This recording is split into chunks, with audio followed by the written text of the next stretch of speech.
Uh, Hello, ladies, gentlemen, and others. This is Rhea, and I'm going to be reading the complete poems of Emily Dickinson, Series 2, Part 4, Time and Eternity. If you want to see any previous parts of me reading this collection, you can go onto my channel and look at the playlist, and it'll say Complete Poems of Emily Dickinson. I am recovering from an allergy attack, so if I cough at all, I apologize. But that's it. I will start right now. Poem 1. Let down the bars, O death, the tired flocks come in, whose bleating ceases to repeat, whose wandering is done. Thine is the stillest night, thine the securest fold. Too near thou art for seeking thee, too tender to be told. Poem 2. Going to heaven, I don't know when, pray do not ask me how. Indeed, I am too astonished to think of answering you. Going to heaven, how dim it sounds, and yet it will be done, as sure as flocks go home at night unto the shepherd's arm. Perhaps you're going too, who knows? If you should get there first, save just a little place for me, close to the two I lost. The smallest robe will fit me, and just a bit of crown, for you know we do not mind our dress when we are going home. I'm glad I don't believe it, for it would stop my breath, and I'd like to look a little more at such a curious earth. I am glad they did believe it, whom I have never found, since the mighty autumn afternoon I left them in the ground. Poem 3. At least to pray is left, O Jesus, in the air. I know not which thy chamber is, I'm knocking everywhere. Thou stirrest earthquake in the south, and maelstrom in the sea. Say, Jesus Christ of Nazareth, hast thou no arm for me? Poem 4, Epitaph. Step lightly on this narrow spot, the broadest land that grows, is not so ample as the breast these emerald seams enclose. Step lofty, for this name is told as far as cannon dwell, or flag subsist or fame export her deathless syllable. Poem 5. Morns like these we parted, noons like these she rose, fluttering first, then firmer, to her fair repose. Never did she lisp it, and 'twas not for me. She was mute from transport, I from agony, till the evening nearing, one the shutters drew. Quick, a sharper rustling, and this linnet flew.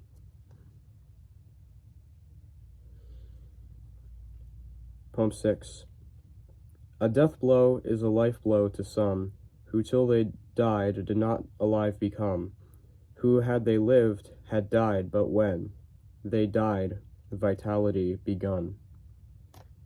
Poem 7. I read my sentence steadily, reviewed it with my eyes, to see that I made no mistake in its extremest clause, the date and manner of the shame, and then the pious form, that God have mercy on my soul, the jury voted him. I made my soul familiar with her extremity, that at the last it should not be a novel agony, but she and death, acquainted, meet tranquilly as friends, salute and pass without a hint, and there the matter ends. Poem 8. I have not told my garden yet, lest that should conquer me. I have not quite the strength now to break it to the bee. I will not name it in the street, for shops would stare that I, so shy, so very ignorant, should have the face to die. The hillsides must not know it, where I have rambled so, nor tell the loving forests the day that I shall go, nor lisp it at the table, nor heedless by the way, hint that within the riddle one will walk today. Poem 9, The Battlefield. They drop like flakes, they drop like stars, like petals from a rose, when suddenly, across the June, a wind with fingers goes. They perish in the seamless grass, no eye could find the place, but God on his repealless list can summon every face. Poem 10. The only ghost I ever saw was dressed in Mechlin, so, He wore no sandal on his foot, and stepped like flakes of snow. His gait was soundless like the bird, but rapid like the roe. His fashions quaint, mosaic, or haply mistletoe. His conversation seldom, his laughter like the breeze, that dies away in dimples among the pensive trees. Our interview was transient, of me himself was shy, and God forbid I look behind since that appalling day. Poem 11. Some, too fragile for winter winds, the thoughtful grave encloses, tenderly tucking them in from frost before their feet are cold. Never the treasures in her nest the cautious grave exposes, building where schoolboy dare not look, and sportsman is not bold. This covert have all the children, early aged and often cold. Sparrows unnoticed by the father, lambs for whom time had not a fold. Poem 12. As by the dead we love to sit, become so wondrous dear. As for the lost we grapple, though all the rest are here. In broken mathematics we estimate our prize, vast in its fading ratio to our penurious eyes. Poem 13. Memorials. Death sets a thing significant the eye had hurried by, except a perished creature entreat us tenderly.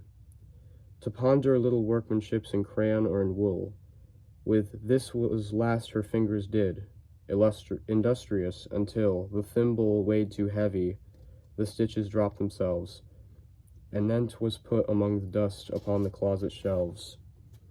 A book I have a friend gave, whose pencil here and there had noticed the place that pleased him, at rest his fingers are. Now when I read not, for interrupting tears obliterate the etchings too costly for repairs. Poem 14. I went to heaven. 'Twas a small town, lit like a ruby, lathed with down, stiller than the fields at the full dew, beautiful as pictures no man drew. People like the moth of Mechlin frames duties of gossamer and eider names. Almost contented I should be 'mong such unique society. Poem 15. Their height in heaven comforts not, their glory not to me. 'Twas best and perfect as it was, I'm finite, I can't see. The house of supposition, the glimmering frontier, that skirts the acres of perhaps, to me shows insecure. The wealth I had contented me. If 'twas a meaner size, then I had counted it until it pleased my narrow eyes. Better than large values, however true their show, this timid life of evidence keeps pleading, I don't know. Poem 16. There is a shame of nobleness confronting sudden pelf, a finer shame of ecstasy convicted of itself. A best disgrace a brave man feels, acknowledged of the brave. One more, ye blessed, to be told, but this involves the grave. Poem 17. Triumph. Triumph may be of several kinds. There's triumph in the room when that old imperator, death, by faith is overcome. There's triumph of the finer mind when truth, affronted long, advances calm to her supreme, her God, her only throng. A triumph when temptation's bride is slowly handed back, one eye upon the heaven renounced and one upon the rack. Severer triumph by himself experienced who can pass, acquitted from that naked bar Jehovah's countenance. Poem 18. Pompless no life can pass away, the lowliest career to the same pageant wends its way as that exalted here. How cordial is the mystery, the hospitable pall of this way beckons spaciously, a miracle for all. Poem 19. I noticed people disappeared when but a little child, suppose they visited remote or settled regions wild. Now know I they both visited and settled regions wild, but did, because they died, a fact withheld the little child. Poem 20. Following. I had no cause to be awake, my best was gone to sleep, and morn a new politeness took and failed to wake them up, but called the others clear and passed their curtains by. Sweet morning, when I oversleep, knock, recollect for me. I looked at sunrise once, and then I looked at them, and wishfulness in me arose for circumstance the same. 'Twas such an ample peace it could not hold a sigh. 'Twas the Sabbath with the bells divorced, 'twas the sunset all the day, so choosing but a gown, and taking but a prayer, the only raiment I should read, I struggled, and was there. Poem 21. If anybody's friend be dead, it's sharpest of the theme, the thinking how they walked alive at such and such a time, their costume of a Sunday, some manner of their hair, a prank nobody knew but them, lost in the sepulchre. How warm they were on such a day, you almost feel the date, so short way off it seems, and now they're centuries from that. How pleased they were at what you said. You tried to touch the smile and dip your fingers in the frost. When was it? Can you tell? You asked the company to tea, acquaintance just a few, and chatted close with this grand thing that don't remember you. Past vows and invitations, past interview and vow, past what ourselves can estimate, that makes the quick of woe. Poem 22, The Journey. Our journey had advanced, our feet were almost come to that odd fork in Being's road, eternity by term. Our pace took sudden awe, our feet reluctant led. Before were cities, but between the forest of the dead. Retreat was out of hope, behind a sealed route. Eternity's white flag before, and God at every gate. Poem 23, A Country Burial. Ample make this bed with awe. In it wait till judgment break, excellent and fair. Be its mattress straight, be its pillow round. Let no sunrise yellow noise interrupt this ground. Poem 24, Going.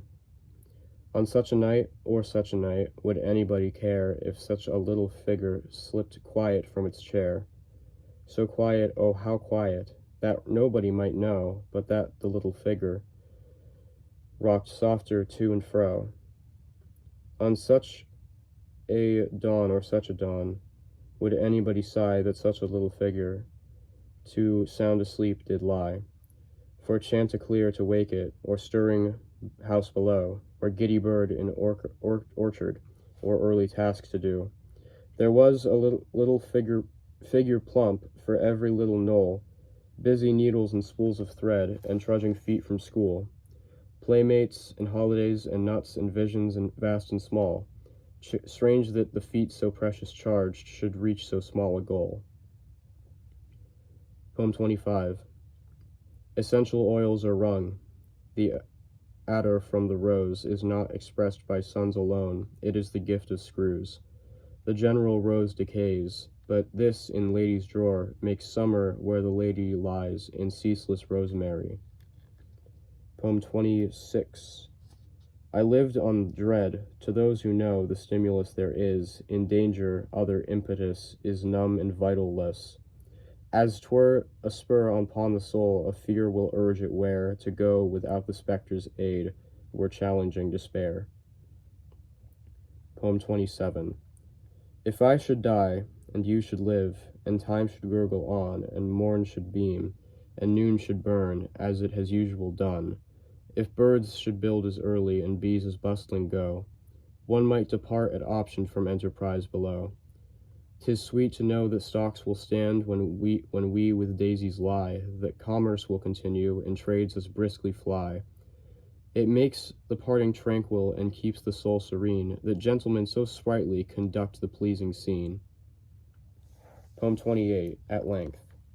Her final summer was it, and yet we guessed it not. If tenderer industriousness pervaded her, we thought.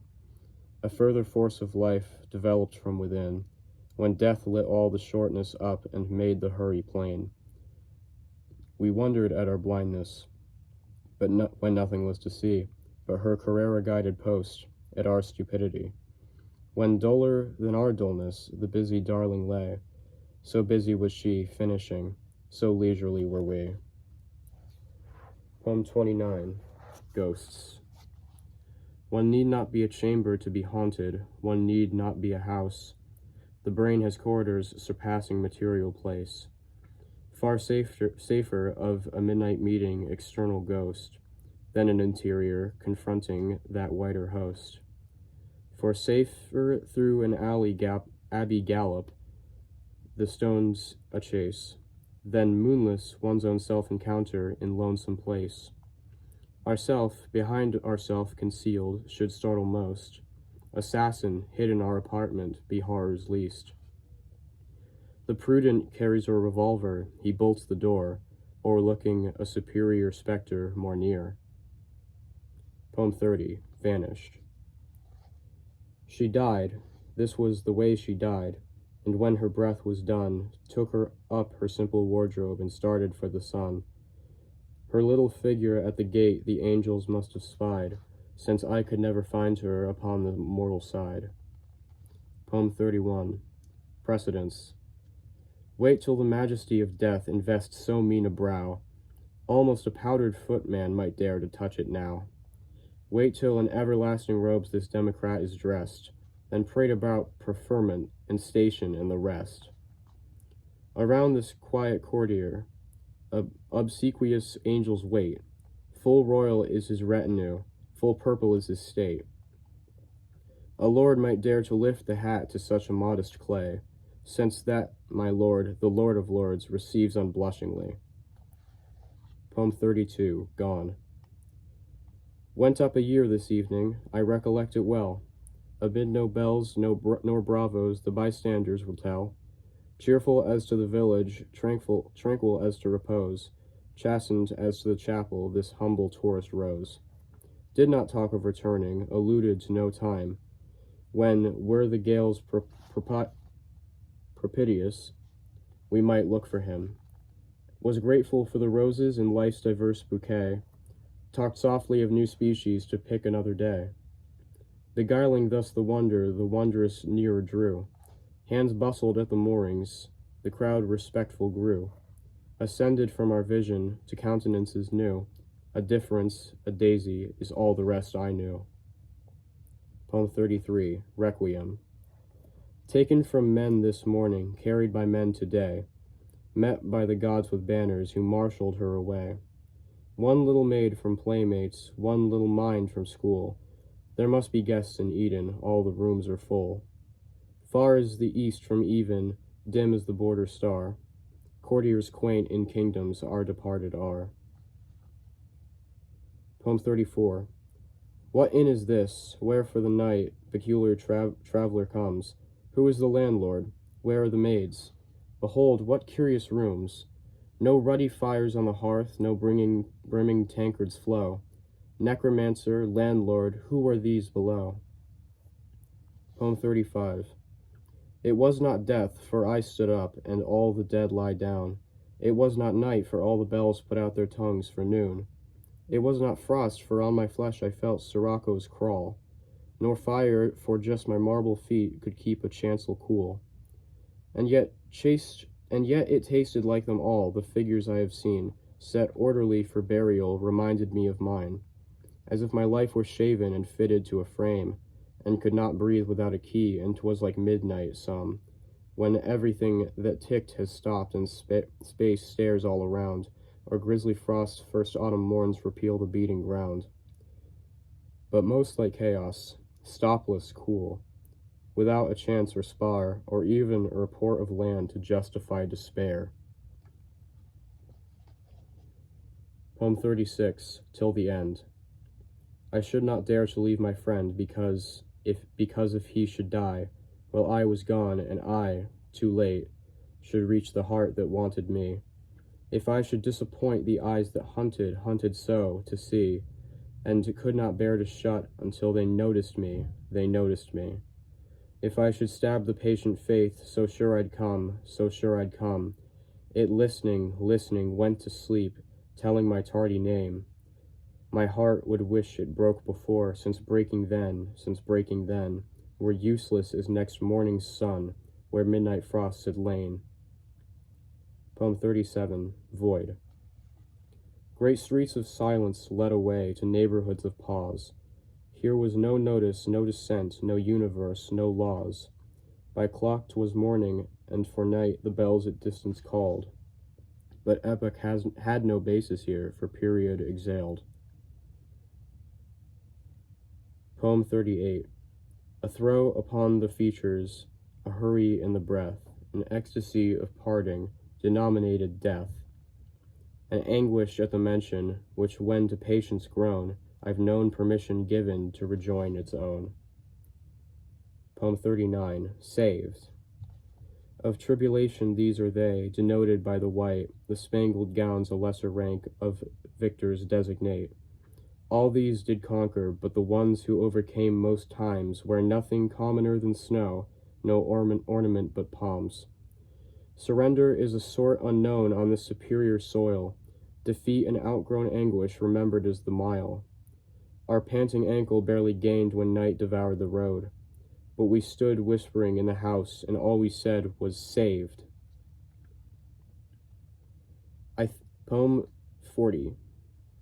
I think just how my shape will rise when I shall be forgiven, till hair and eyes and timid head are out of sight in heaven.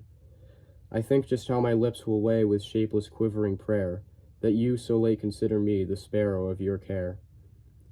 I mind me that of anguish sent, some drifts were moved away, before my simple bosom broke, and why not this, if they? And so, until delirious born, I con that thing, forgiven, till with long fright and longer trust I drop my heart unshriven. Poem 41. The Forgotten Grave. After 100 years, nobody knows the place. Agony that enacted there, motionless as peace. Weeds triumphant ranged, strangers strolled and spelled at the lone orthography of the elder dead. Winds of summer fields recollect the way, instinct picking up the key dropped by memory. Poem 42. This is the final poem. Lay this laurel on the one, too intrinsic for renown. Laurel, veil your deathless tree. Him you chasten, that is he.